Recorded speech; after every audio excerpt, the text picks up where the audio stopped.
పిల్లలు స్కూల్ నుంచి వచ్చేసరికి స్నాక్స్, స్నాక్స్ అంటున్నారు. అందుకని హెల్తీగా ఉంటదని జెప్పి ఇంట్లో ఉన్న ఇంగ్రీడియెంట్స్‌తోనే రవ్వ లడ్డూలు చేశాను. చాలా బాగొచ్చాయి. మీరు గూడా ట్రై చేయండి. వీడియో చివరి వరకు చూడండి. ఛానెల్‌ని సబ్స్క్రైబ్ చేయండి. మీ ఫ్రెండ్స్ అండ్ ఫ్యామిలీకి షేర్ చేయండి. వీడియో నచ్చితే లైక్ చేయండి.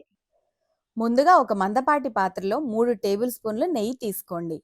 అందులోకి జీడిపప్పు, ఎండు ద్రాక్ష వేసుకొని లో ఫ్లేమ్‌లో దోరగా వేయించుకొని పక్కన పెట్టుకోండి. కావాలంటే ఇంకా మీకు నచ్చిన డ్రై ఫ్రూట్స్ యాడ్ చేసుకోవచ్చు. లైక్ బాదాం, పిస్తా.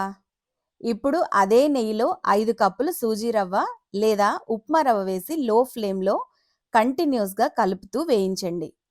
ఖచ్చితంగా లో ఫ్లేమ్‌లోనే వేయించాలి. ఒకవేళ నెయ్యి సరిపోలేదు అనిపిస్తే ఆలోచించేదేమీ లేదు. ఇంకో 2 టేబుల్ స్పూన్లు యాడ్ చేయండి. చెప్పాను కదా! లో ఫ్లేమ్‌లో ఉండలు కట్టకుండా గరిటెతో మెదుపుతూ కలపండి. ఇప్పుడు 3 కప్పులు పంచదార యాడ్ చేయండి. కావాలంటే మీరు పౌడర్‌లా చేసి కూడా యాడ్ చేయొచ్చు. నేనైతే పంటి కింద తగులుతూ ఉంటుందని పంచదార అలానే యాడ్ చేశాను. ఇప్పుడు ముందుగా వేయించి పక్కన పెట్టిన డ్రై ఫ్రూట్స్‌ని యాడ్ చేయండి. తరువాత మంచి సువాసన కోసం ఒక 5 యాలకులు రోట్లో దంచి అలా అలా చల్లండి.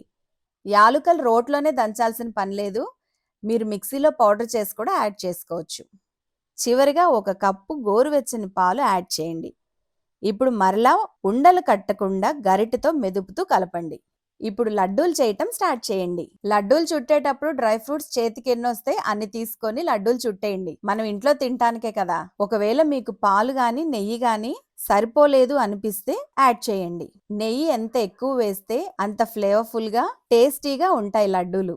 నాకైతే 5 కప్పుల రవ్వకి 30 లడ్డూల వరకు వచ్చాయి. వీడియో నచ్చితే లైక్ చేయటం మర్చిపోవద్దు. మరిన్ని వీడియోస్ కోసం ఛానల్ని సబ్స్క్రైబ్ చేసి చెక్ చేయండి. బాయ్. మరో వీడియోలో కలుద్దాం.